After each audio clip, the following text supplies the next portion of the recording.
জমিসহ ঘর পেল আরও 18,500 পরিবার। নাগরিক সুবিধায় আসবে প্রতিটি গ্রাম, বললেন প্রধানমন্ত্রী। ভারতের গ্রিড ব্যবহার করে নেপাল থেকে জলবিদ্যুৎ কিনছে সরকার। প্রতি ইউনিটে খরচ পড়বে 8 টাকা 17 পয়সা। রোহিঙ্গাদের ভোটার তালিকায় অন্তর্ভুক্ত করার বিষয়ে তদন্তের নির্দেশ হাইকোর্টের। 8 আগস্টের মধ্যে প্রতিবেদন দাখিল।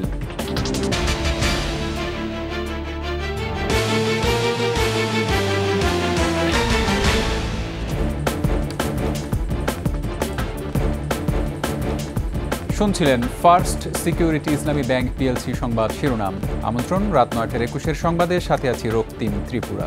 দর্শক, 21 টেলিভিশনের সংবাদ একই সাথে সরাসরি দেখতে পাবেন আমাদের ফেসবুক পেজ www.facebook.com/2124 অনলাইনে।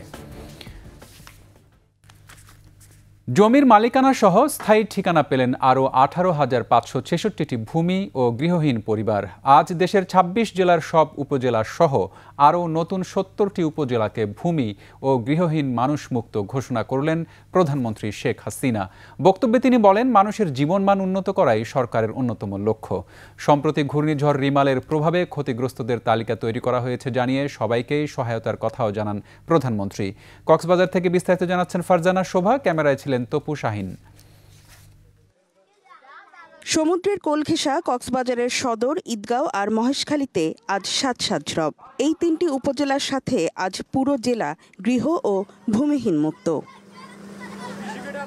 কক্সবাজার ছাড়াও লালমনিরহাটে 1282টি এবং ভোলায় 1234টি বাড়ি হস্তান্তর করতে প্রধানমন্ত্রী গণভবন থেকে ভিডিও কনফারেন্সে যুক্ত হন সুবিধাভোগীদের সাথে। আশ্রয়ণ 2 প্রকল্পের 5ম পর্বের দ্বিতীয় ধাপে 18,566টি গৃহ ও ভূমিহীন পরিবারকে বাড়ি হস্তান্তরের পাশাপাশি তিনি 26 জেলার সব উপজেলা সহ আরও 70টি উপজেলাকে ভূমি ও গৃহহীন মানুষমুক্ত ঘোষণা করেন। আগে যে কষ্ট পাইছি, বিড়া বাড়ি নোয়াশিল, ঘর বাড়ি নোয়াশিল, এখন আমরা একটু পানি ভাসি, বিদ্যুৎ ভাসি। আমার প্রধানমন্ত্রী কার্ড ঘর দিছে, ওই ঘরটা নিয়ে আমি সুখে আছি। ফুটপাড়ে বসত বাড়ির থেকে তুলে এনে আমাদেরকে একটি মজিব শতবর্ষ বাড়ি দিচ্ছেন। আমরা অনেক আনন্দিত, অনেক খুশি। প্রধানমন্ত্রী বলেন, প্রাকৃতিক দুর্যোগে ক্ষতিগ্রস্তদের পাশে আছে আওয়ামী লীগ সরকার। রেমালে ক্ষতিগ্রস্তদের ঘরবাড়ি নির্মাণ থেকে শুরু করে অর্থনৈতিক সচ্ছলতার জন্য সহায়তা দেওয়ার আশ্বাস দেন। ইতিমধ্যে আমরা কিন্তু তালিকা করেছি কোন কোন এলাকায় কতগুলি ঘর সম্পূর্ণভাবে বিধ্বস্ত হয়েছে, কতগুলি আংশিক বিধ্বস্ত হয়েছে। যেগুলি সম্পূর্ণ ক্ষতিগ্রস্ত তাদেরকে আমরা ঘর তৈরি করে দেব। আংশিক ক্ষতিগ্রস্ত তাদের জন্য আমরা ঘর নির্মাণ উপকরণ দিয়ে সহায়তা করব। যে আপনাদের চিন্তার কোনো কারণ নেই, প্রত্যেকেরই ঘর নির্মাণ যাতে করতে পারেন সে ব্যবস্থাটা ইনশাল্লাহ আমি করে দেব। আশ্রয়ণ সহ সরকারের অন্তর্ভুক্তিমূলক উন্নয়নের সুফলভোগীদের যত্নবান হওয়ার আহ্বান জানিয়ে প্রধানমন্ত্রী বলেন, 1 ইঞ্চি জমিও অনাবাদি না রেখে উৎপাদন করতে হবে। ইতিমধ্যে আমরা বিভিন্ন জায়গায় এই আশ্রম প্রকল্প দিয়ে মানুষকে পুনর্বাসন করেছি। একটা আত্মবিশ্বাস, আত্মমর্যাদাবোধ ফিরে এসেছে। একটি দেশকে উন্নত করতে হলে এটা সবথেকে বেশি প্রয়োজন। বিদ্যুৎ ব্যবহারে সাশ্রয়ী হতে হবে, মিতব্যয়ী হতে হবে এবং যে জিনিসটা আপনি পাচ্ছেন কোনো অর্থ খরচ করতে হচ্ছে না, কিন্তু সেটাকে আপনাকেই রক্ষা করা, আপনার নিজের সম্পদ হিসেবে যত্ন নিতে হবে। সেটাই আমি আপনাদের বলবো। সকলকে আমি আহ্বান জানাবো, কোথাও যেন 1 ইঞ্চি জমি অনাবাদি না থাকে। প্রতিটি গ্রামকে নাগরিক সুবিধার আওতায় আনা হবে জানিয়ে বঙ্গবন্ধু কন্যা বলেন, পিতার মতো তারও লক্ষ্য জনগণের জীবনমান উন্নত করা। আমার বাবা যেভাবে নিজেকে বাংলাদেশের জনগণের সেবক হিসেবে ঘোষণা দিয়েছিলেন, আমিও তার পদাঙ্ক অনুসরণ করে বাংলাদেশের মানুষের সেবক হিসেবেই নিজেকে আমি উপস্থাপন করি এবং আমার চেষ্টা হচ্ছে এ বাংলাদেশ কখনো পিছিয়ে থাকতে পারবে না। এ বাংলাদেশকে এগিয়ে নিয়ে যেতেই হবে। এদেশের মানুষ ক্ষুধা দারিদ্র্য থেকে মুক্তি পাবে, প্রত্যেকটা মানুষ সুন্দর জীবন পাবে। এ নিয়ে ভূমি ও গৃহহীন মুক্ত জেলার সংখ্যা দাঁড়ালো 58টি এবং উপজেলা 464টি। এ যেন এক বদলে যাওয়া জনপদের গল্প। দারিদ্র্যের তকমা ঝেড়ে ফেলে এসব প্রান্তিক মানুষ স্বপ্ন দেখছেন নতুন করে বাঁচবার। শুধু অর্থনৈতিক সচ্ছলতাই নয়, সামাজিক সম্মান এনে দেওয়া 2 শতকের জমি সহ এসব বাড়ি হস্তান্তর করে প্রধানমন্ত্রী শেখ হাসিনা বললেন, জনগণ সচেতন এবং একতাবদ্ধ থাকলে সব প্রতিকূলতা মোকাবেলা করেও বাংলাদেশ এগিয়ে যাবে। বিশ্বের বুকে মাথা উঁচু করে উন্নত দেশের কাতারে সামিল হবে অচিরেই। ঈদগাহ থেকে ফারজানা শোভা, 21 টেলিভিশন, কক্সবাজার। ভারতের জাতীয় গ্রিড ব্যবহার করে আগামী 5 বছরের জন্য 40 মেগাওয়াট জলবিদ্যুৎ আমদানির অনুমোদন দিয়েছে পণ্য ক্রয় সংক্রান্ত মন্ত্রিসভা কমিটি। এতে প্রতি ইউনিট খরচ হবে 8 টাকা 17 পয়সা। গ্রিড ব্যবহারে প্রতি ইউনিটে 0.059 রুপি ভাড়া দিতে হবে ভারতকে। সাথে সাথে ট্রান্সমিশন খরচও বহন করতে হবে বাংলাদেশকে। ট্রান্সমিশন ফি এখনও নির্ধারিত হয়নি। বৈঠকের পর সংবাদ সম্মেলনে মন্ত্রিপরিষদ বিভাগের সংস্কার ও সমন্বয় সচিব মাহমুদুল হোসেন খান জানান, নেপাল ইলেকট্রিসিটি অথরিটি ও বাংলাদেশ বিদ্যুৎ উন্নয়ন বোর্ডের মধ্যে একটি চুক্তি করার সিদ্ধান্ত হয়েছে। প্রকল্প বাস্তবায়নে 5 বছর মেয়াদী 650 কোটি টাকার একটি প্রকল্প নেওয়া হচ্ছে। কলকাতায় খুন হওয়া বাংলাদেশের সংসদ সদস্য আনোয়ারুল আজিম আনার চোরাচালানের সাথে জড়িত ছিলেন এমন কথা কখনো বলেননি বলে দাবি করেছেন স্বরাষ্ট্রমন্ত্রী আসাদুজ্জামান খান কামাল। দুপুরে রাজারবাগ পুলিশ লাইন্সে হাইওয়ে পুলিশের প্রতিষ্ঠা বার্ষিকীর অনুষ্ঠান শেষে সাংবাদিকদের প্রশ্নের উত্তরে তিনি বলেন, ঝিনাইদহ সন্ত্রাসপূর্ণ একটি এলাকা, ওখানে সত্যিকারের কি হয়েছে সেটা তদন্ত করে পরবর্তীতে সবকিছু জানানো হবে। এছাড়া আনারের মেয়ে সন্দেহভাজনদের নাম বললেও সে তালিকায় কে বা কারা আছেন সে বিষয়েও তদন্ত শেষ হওয়ার আগে কিছু বলা যাবে না বলে জানান স্বরাষ্ট্রমন্ত্রী।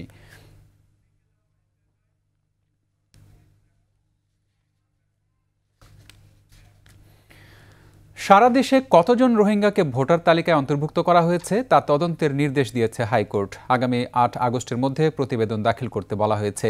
এক সম্পূরক আবেদনের শুনানি শেষে বিচারপতি নাইমা হায়দার ও বিচারপতি কাজী জিনাত হকের বেঞ্চ এ আদেশ দেন। শাকেরা আরজুর রিপোর্ট। 2016 সাল থেকে কক্সবাজারের ঈদগাঁও উপজেলার ঈদগাঁও ইউনিয়ন পরিষদের ক্ষমতাধর কথিত জনপ্রতিনিধির যোগসাজশে অর্থের বিনিময়ে অসংখ্য রোহিঙ্গাকে জাল ঠিকানা, ভুয়া পিতামাতা সাজিয়ে ও জাল কাগজপত্র তৈরি করে জন্ম নিবন্ধন, জাতীয় পরিচয়পত্র সহ দেশের নাগরিকত্ব দিতে সরাসরি সহায়তা করেন বলে অভিযোগ ওঠে। কোনো ব্যবস্থা না নেওয়ায় স্থানীয় এক বাসিন্দা 38 জন রোহিঙ্গার নাম উল্লেখ করে সংশ্লিষ্ট কর্তৃপক্ষের কাছে অভিযোগ করেন। সবশেষ 2023 সালের 29 অক্টোবর এক তদন্ত প্রতিবেদনে 38 জনের মধ্যে 35 জন রোহিঙ্গার বিষয়ে সত্যতা পাওয়া যায়। এসব রোহিঙ্গার নাম ভোটার তালিকা থেকে বাদ দেওয়ার জন্য কোনো পদক্ষেপ নেওয়া হয়নি। রোহিঙ্গাদের ভোটার রেখেই ওই ইউনিয়ন পরিষদ নির্বাচনের তফসিল ঘোষণা করা হয়। পরে এ ঘটনায় হাইকোর্টে রিট করা হয়।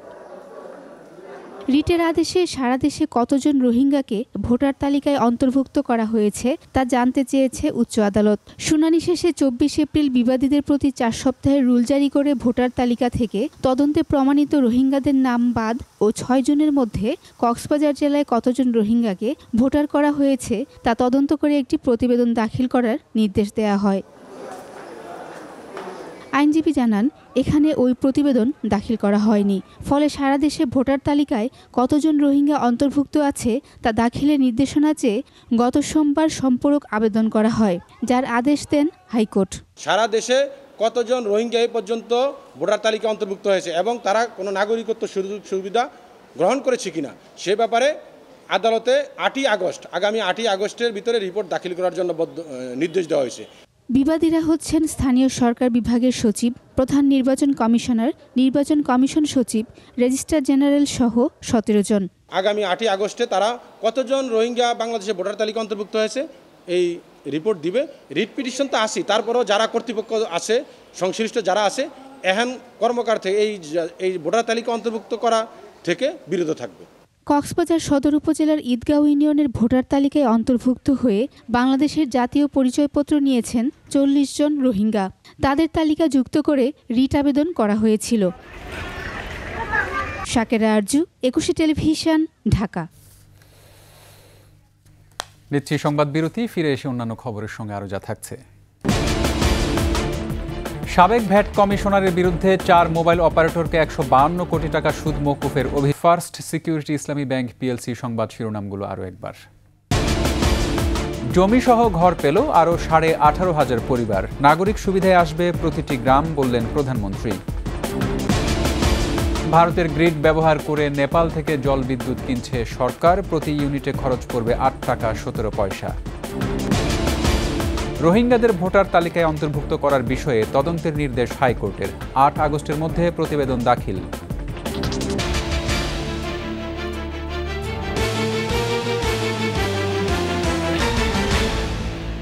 সর্বশেষ সংবাদ জানতে ডায়াল করুন 2021 নম্বরে আর ভিজিট করুন 21-tv.com ওয়েবসাইটে। এছাড়া ফেসবুকে ভিজিট করতে পারেন facebook.com www.facebook.com/2124 অনলাইনে। এতক্ষণ সঙ্গে থাকার জন্য ধন্যবাদ। পরবর্তী সংবাদ রাত 11টায় দেখার আমন্ত্রণ রইল।